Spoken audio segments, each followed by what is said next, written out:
नमस्कार दोस्तों, इंग्लिश वाले गुरुजी चैनल में एक बार फिर आपका स्वागत है। मैं देवी सिंह शेखावत आपके लिए लेके आया हूँ इंग्लिश की बेसिक क्लासेस। इंग्लिश की बेसिक क्लास में चल रहा है अपना पार्ट सेंटेंस में पिछले वीडियो को मैं थोड़ा सा रिवाइज करूंगा या पिछली क्लास को रिवाइज करने की प्रयत्न करूंगा, क्योंकि पिछली क्लास को हम जोड़ेंगे तभी ये क्लास आगे बढ़ेगी। पिछली क्लास में हमने जाना कि सेंटेंस को बनाने के लिए दो पार्ट की जरूरत पड़ी। एक था सब्जेक्ट और दूसरा था प्रेडिकेट।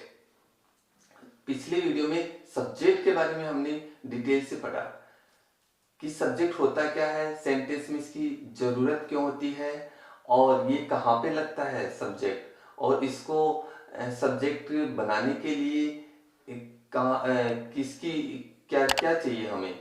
सब्जेक्ट एक तरीके से नाउन था या प्रोनाउन था। सबसे पहले ये जाना कि सब्जेक्ट में किसको शामिल करते हैं, नाउन को करते हैं या प्रोनाउन को, यानी संज्ञा और सर्वनाम। उसके बाद में हमने जाना सब्जेक्ट लगता कहाँ है। सब्जेक्ट सबसे पहले लगता है किसी भी सेंटेंस पे। कोई भी सेंटेंस बनाते हैं इंग्लिश के अंदर तो सब्जेक्ट सबसे पहले आएगा। क्या आएगा? सब्जेक्ट पहले। और सब्जेक्ट होता क्या है? काम करने वाला। हमने सब्जेक्ट को दो भागों में डिवाइड किया, एक था डूअर सब्जेक्ट, एक था नॉन डूअर। डूअर कौन सा होता है? लिविंग सब्जेक्ट, लिविंग होता है वो डूअर सब्जेक्ट होता है, और जो नॉन लिविंग होता है वो नॉन डूअर सब्जेक्ट होता है। फिर हमने जाना कि जो डूअर सब्जेक्ट होता है उसमें किसको कहते हैं? टेंस या एक्टिव वॉइस को डूअर सब्जेक्ट कहते हैं। और फिर उसके बाद में हमने नॉन डूअर के बारे में पता किया कि जो नॉन डूअर होता है वो हमेशा नॉन लिविंग सब्जेक्ट होता है, या जो कोई करता जिसमें काम खुद नहीं करता है या स्वयं काम नहीं करता है, वो क्या होता है? नॉन डूअर सब्जेक्ट होता है। आज हम सेंटेंस का दूसरा पार्ट, यानी सेंटेंस का एक पार्ट था सब्जेक्ट और दूसरा पार्ट है प्रेडिकेट। प्रेडिकेट के बारे में आज इससे डिटेल से हम चर्चा करेंगे कि प्रेडिकेट होता क्या है। ठीक है, तो प्रेडिकेट यानी प्रेडिकेट में मुख्य रूप से एक वर्ब का होना बहुत जरूरी है। यानी किसी भी सेंटेंस में अगर हम सेंटेंस बनाते हैं तो उसमें सब्जेक्ट के साथ दूसरा होना क्या जरूरी है? प्रेडिकेट। और प्रेडिकेट क्या होती है? एक तरीके से हम बोले तो मेन रूप से वर्ब होती है। यानी प्रेडिकेट में वर्ब का होना बहुत ही जरूरी है, जो किसी भी सब्जेक्ट का उद्देश्य या उसका ध्येय, यानी उसको पूरा कंप्लीट कर देता है। उसका उद्देश्य को उद्देश्य को पूर्ण कौन करता है? वो करती है वर्ब। और वर्ब के साथ जितने भी कॉम्प्लीमेंट्स आते हैं, जैसे एडजेक्टिव, एडवर्ब, कुछ और भी कोई भी चीज पीछे हम सेंटेंस में लगाते हैं, वो सारे क्या होते हैं? प्रेडिकेट में आते हैं। यानी सब्जेक्ट के दूसरा पार्ट, सब्जेक्ट के अलावा जितने भी वर्ड लिखे जाते हैं वो सारे क्या होते हैं? प्रेडिकेट में आते हैं। लेकिन प्रेडिकेट में वर्ब का होना बहुत जरूरी है। बिना वर्ब के कोई सेंटेंस नहीं, बिना सब्जेक्ट के कोई सेंटेंस नहीं। तो सेंटेंस में दो चीजें होती है, जिसमें आज हम बात करेंगे दूसरे की, प्रेडिकेट की।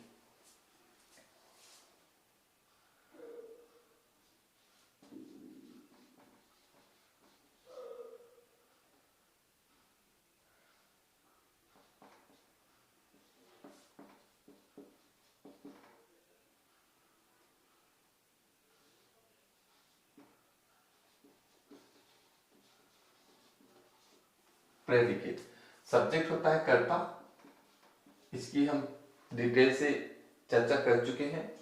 अब हम बात करेंगे प्रेडिकेट के बारे में। प्रेडिकेट का मतलब होता है ध्येय, यानी इस कर्ता का कोई उद्देश्य पूर्ण करता है। उद्देश्य पूर्ण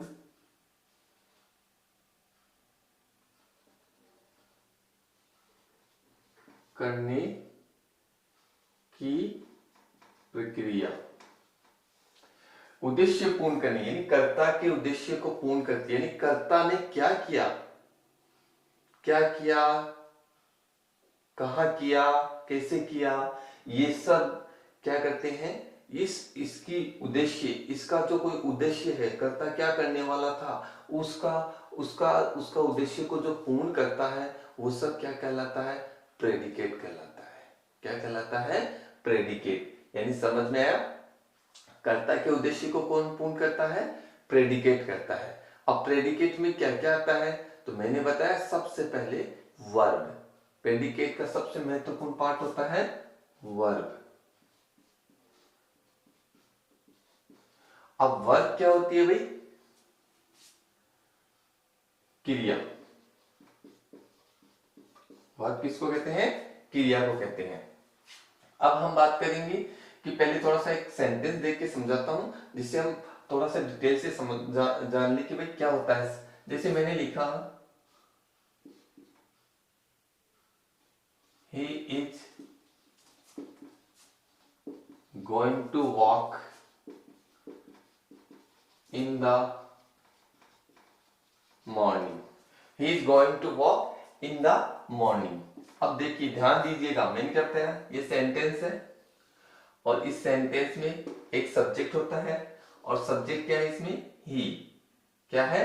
ही। और सब्जेक्ट कौन सा है? डूअर सब्जेक्ट है। कौन सा है? डूअर। तो देखिए, ही हो गया, सॉरी, सब्जेक्ट। और इसके बाद में देखिए, अब इसमें आ रही है वर्ब। क्या आ रही है? वर्ब। तो इसमें वर्ब देखिए, ये वर्ब हो गई, ये वर्ब हो गई। तो ये वर्ब क्या कहलाती है? इसमें नहीं, पहला दूसरा, दो चीजें हो गई, पहला और दूसरा। अब बाकी के देखिए, ये भी बच गई, ये भी बच गए। तो ये सारा पार्ट, ये सारा पार्ट क्या कहलाएगा?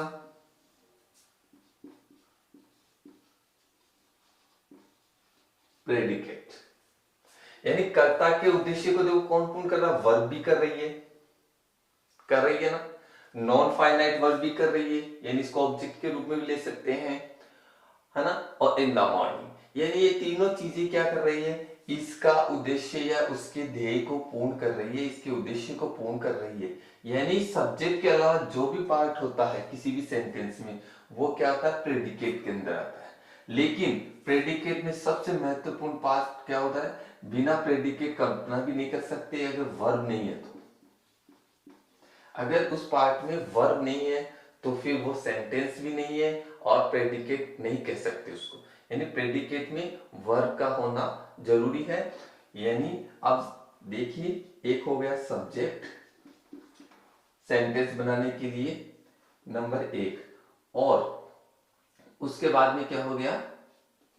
वर्ब। क्या हो गया? सब्जेक्ट, और अगला पार्ट क्या हो गया? वर्ब। अब वर्ब के बाद में हम कुछ भी शामिल कर सकते हैं, ऑब्जेक्ट प्लस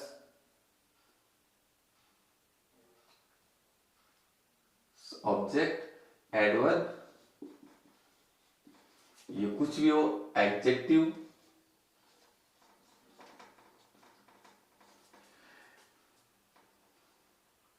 कुछ भी कॉम्प्लीमेंट्स,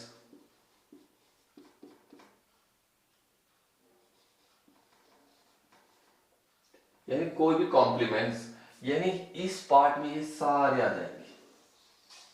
क्या जाएंगे? सब आ जाएंगे। तो यानी प्रेडिकेट कहलाएगा, ये पार्ट क्या कहलाएगा?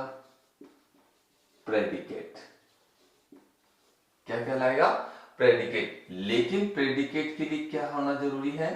वर्ब। क्या होना जरूरी है? वर्ब। तो आपको समझ में आ गई डिटेल से? तो यानी सेंटेंस में दो पार्ट होते हैं, सब्जेक्ट और प्रेडिकेट। सब्जेक्ट का उद्देश्य जो पूर्ण करता है वो प्रेडिकेट कहलाता है, और पूर्ण कौन करेगा? जो वर्ब होगी उसमें क्या होगी? कोई एक वर्ब होगी, वो सब क्या कहलाएंगे? फिर तब जाके वो प्रेडिकेट कहलाएगा। क्लियर? चलिए इसका स्क्रीनशॉट ले लीजिए। नेक्स्ट टॉपिक चालू करते हैं। अब हम बात करेंगे वर्ब के बारे में। किसके बारे में? वर्ब के बारे में बात करेंगे।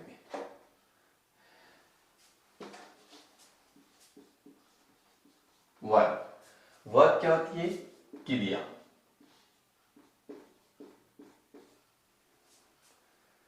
कुछ करना, करना, करने को क्या कहते हैं? क्रिया कहते हैं। अब जैसे मैं लिख रहा हूं तो लिखना क्या हो गई? मेरी क्रिया हो गई। मैं बोल रहा हूं, बोलना क्या हो गई? मेरी क्रिया हो गई। तो यानी क्रिया क्या होती है? कोई किसी काम को करना या होना क्रिया कहलाता है। अब क्रिया के दो दो भागों में हम पार्ट कर सकते हैं। कौन से दो भागों में? एक होती है बीइंग वर्ब और दूसरी होती है डूइंग वर्ब। बीइंग वर्ब और डूइंग वर्ब। बीइंग वर्ब का मतलब होना और डूइंग यानी करना। बीइंग वर्ब का होना और डूइंग का मतलब करना। यानी वर्ब को हम दो प्रकार से बना सकते हैं। एक होती है बीइंग वर्ब, दूसरी होती है डूइंग वर्ब। अब बीइंग वर्ब क्या होती है? होना, यानी किसी चीज की स्थिति को बताना, या क्या है ये क्या है। और इसमें होता है करना। किसी भी वर्ब के अंत में ना आता है, किसी भी वर्ब के अंत में ना आता है, वो सब क्या होती है? करना। जैसे लिखना, पढ़ना, हंसना, रोना, पीना, खाना, सोना, मारना, पीटना, लड़ना, ये सब क्या है? अंत में ना आए, वो क्या होती है? Doing verb. और ये क्या होती है? बीइंग वर्ब, जिसमें सिर्फ होना होता है, उसकी स्थिति दर्शाता है ये क्या है। अभी मैं एग्जांपल देके समझाता हूं। वह एक लड़का है। अब देखिए, इसको मैं लिख रहा हूं he is a boy. He is a boy. वह एक बिल्ली है। तो देखिए, इट इज ए कैट। अब आप देखिए, वह एक लड़का है, यानी इसमें ना नहीं आ रहा है। देखिए कहीं आ रहा है क्या था? तो इसका मतलब ये वर्ब कौन सी है? Being verb. जिसमें ना आ जाता है वो डूइंग वर्ब, और जिसमें ना नहीं आता है या होना दर्शाता है वो क्या होती है? Being verb. अब देखिए, ही इज ए बॉय। तो इसमें देखिए ना नहीं आ रहा है, और इसमें वर्ब क्या है? सब्जेक्ट। किसी भी सेंटेंस में सब्जेक्ट होना जरूरी है और वर्ब होना जरूरी है। तो ये सब्जेक्ट रहा और ये वर्ब। ये क्या हो गई? वर्ब। और वर्ब में देखिए ना आ रहा है, और इसमें देखिए इट इज ए केट। तो वह क्या है? वह क्या है? तो ये क्या दर्शा रहा है? कि होना दर्शा रहा है। क्या है? इसमें वह एक लड़का है, होने की स्थिति क्या है? लड़का है। और इसमें क्या है? वह एक बिल्ली है। क्या है? एक बिल्ली है। तो इसका मतलब ये हो गया कि इसमें भी होना हो गया और इसमें भी क्या हो गया? होना हो गया। तो ये भी कौन सी होगी? Being verb. कौन सी वर्ब होगी? Being verb. और इसमें ये क्या होगी? Being verb. Being verb. तो आपको समझ में आ गया। अब ये आ गया डूइंग वर्ब। अब हम बात करेंगे डूइंग वर्ब। डूइंग वर्ब क्या मतलब? वह खाना खाता है। अब इसमें देखिए, ही प्लेज क्रिकेट। और इसमें देखिए दूसरा, मैं क्रिकेट खेलता हूं। मैं क्रिकेट खेलता हूं। अब इसमें देखिए, I play cricket. I play cricket. तो इसमें देखिए, इसमें ना नहीं है ना, ता है, या खाना खाता है, खाता है। इसमें क्या आ रहा है? ना का यूज हो रहा है, यानी खाना, खाना। ये है खेलना, खेलता। तो इसका मतलब ये वर्ब क्या हो गई? ये वर्ब क्या हो गई? Doing verb. क्या हो गई? Doing verb. यानी बीइंग वर्ब और डूइंग वर्ब। डूइंग वर्ब में ना आएगा और बीइंग वर्ब में स्थिति दर्शाएगा। वह है क्या? उसकी स्थिति क्या है? यानी उसमें हमेशा ना का प्रयोग नहीं होगा, यानी वर्ब का ना वाली वर्ब इसमें नहीं आएगी। तो इस प्रकार आज हमने जाना कि जो सेंटेंस में कि वर्ब क्या होती है, सॉरी प्रेडिकेट क्या होता है, प्रेडिकेट में फिर हमने जाना कि प्रेडिकेट में वर्ब का होना जरूरी है, और वर्ब में भी हमने दो पार्ट किए कि वर्ब किस किस प्रकार से होती है। एक तो होती है बीइंग वर्ब और एक होती है डूइंग वर्ब। बीइंग को मतलब कहते हैं होने वाली क्रियाएं और इसको करने वाली क्रियाएं, और इसके एग्जाम्पल ये आपके सामने है। अब हम बात करेंगे कि मेन जो वर्ब के टाइप्स कितने होते हैं।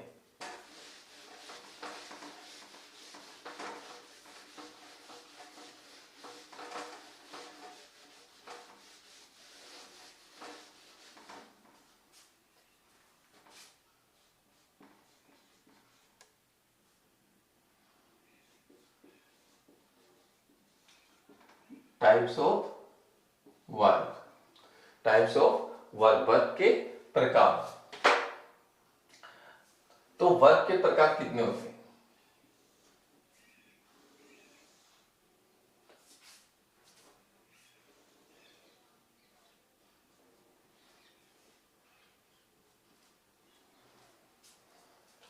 वर्ब का हम दो भागों में बांट सकते हैं। नंबर एक मेन वर्ब और दूसरी होती है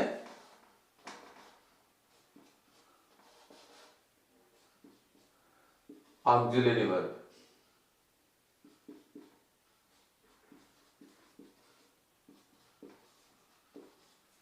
इसको बोलते हैं मुख्य क्रिया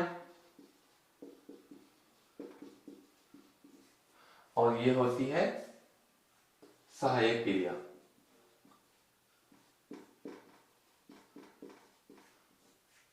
जो ऑक्सिलरी वर्ब होती है और एक होती है मेन वर्ब। सहायक क्रिया को हम और भी बोलते हैं हेल्पिंग वर्ब।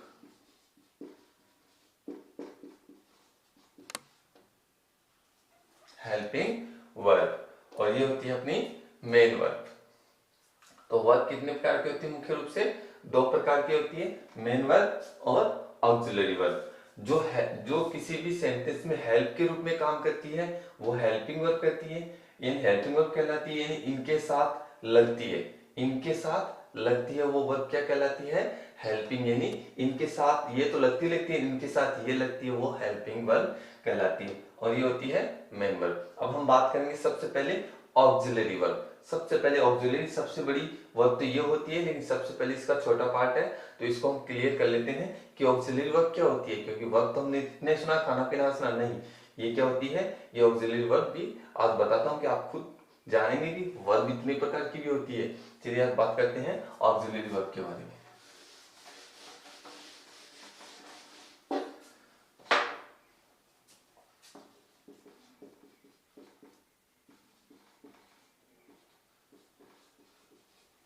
ऑक्सिलरी वर्ब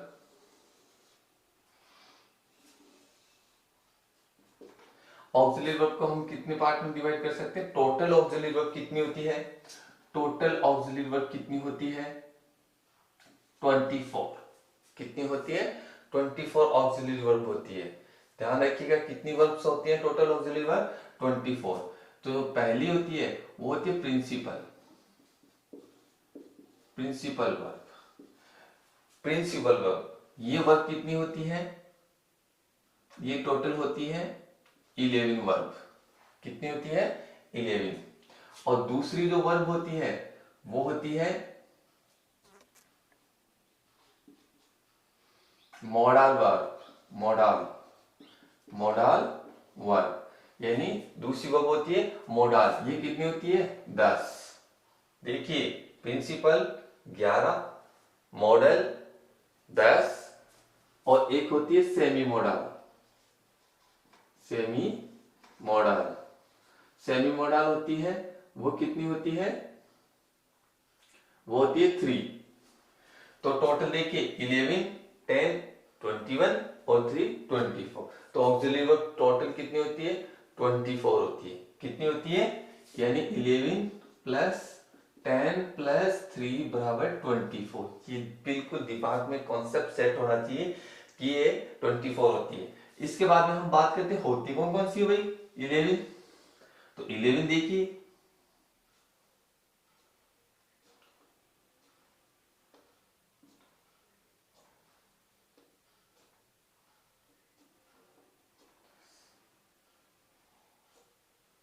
ये देखिए 1 2 3 6 7 8 9 10, ये टोटल 11 है। 11 कौन कौन से होते हैं, जैसे प्रेजेंट टेंस की हेल्पिंग वर्ब, यानी ये हेल्पिंग वर्ब है सारी ऑक्सिलरी वर्ब, और प्रेजेंट टेंस की कौन कौन सी आती है हेल्पिंग वर्ब, देखिए is, are, am, is are am आती है, फिर आती है डू डज, डू डज आती है, फिर आती है हैज और हैव जब आती है, यानी ये प्रेजेंट टेंस की आती है, ये सारी प्रेजेंट टेंस में यूज होती है। और फिर होती है was past tense, was were और डिड एंड हैड, ये पास्ट टेंस में यूज होती है। यानी ये टोटल कितनी होगी 11। ये 11 वर्ब यानी प्रेजेंट और पास्ट टेंस में यूज होने वाली सारी वर्ब क्या होती है, प्रिंसिपल वर्ब होती है। कौन सी वर्ब होती है, प्रिंसिपल। अब हम बात करेंगे मॉडल वर्ब। अभी मॉडल वर्ब कौन सी होती है भाई,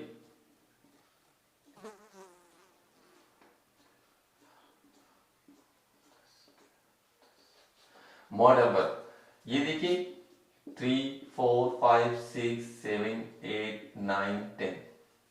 मॉडल वर्ब क्या होती है, मॉडल वर्ब 10 होती है, यानी मॉडल के रूप में यूज होती है।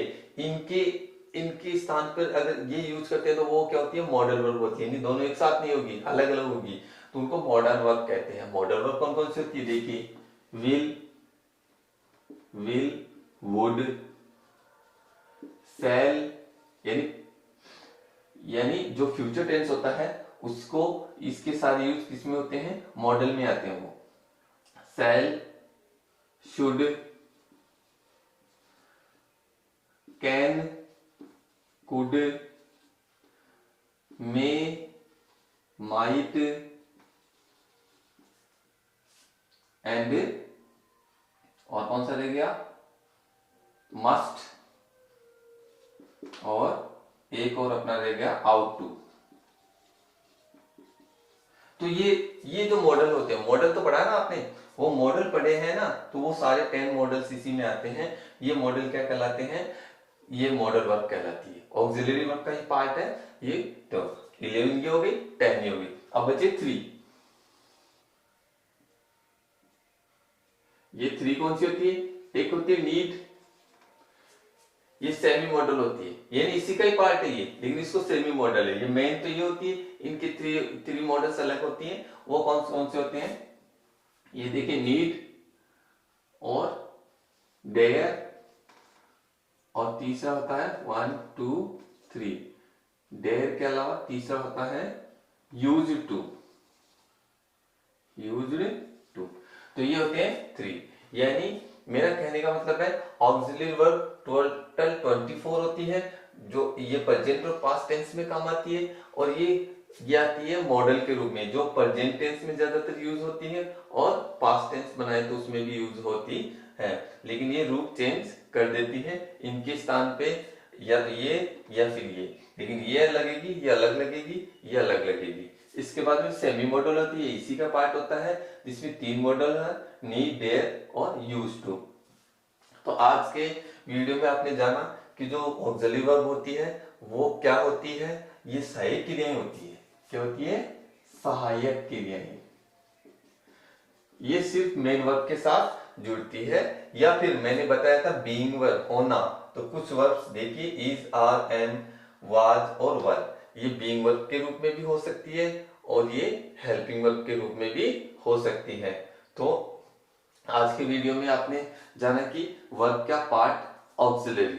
अब हम नेक्स्ट वीडियो में जानेंगे मेन पार्ट क्या होता है, या मेन वर्ब क्या होती है। वो बहुत ही लंबी डिटेल है इसकी, तो कल इसके बारे में हम डिटेल से चर्चा करेंगे। तब तक के लिए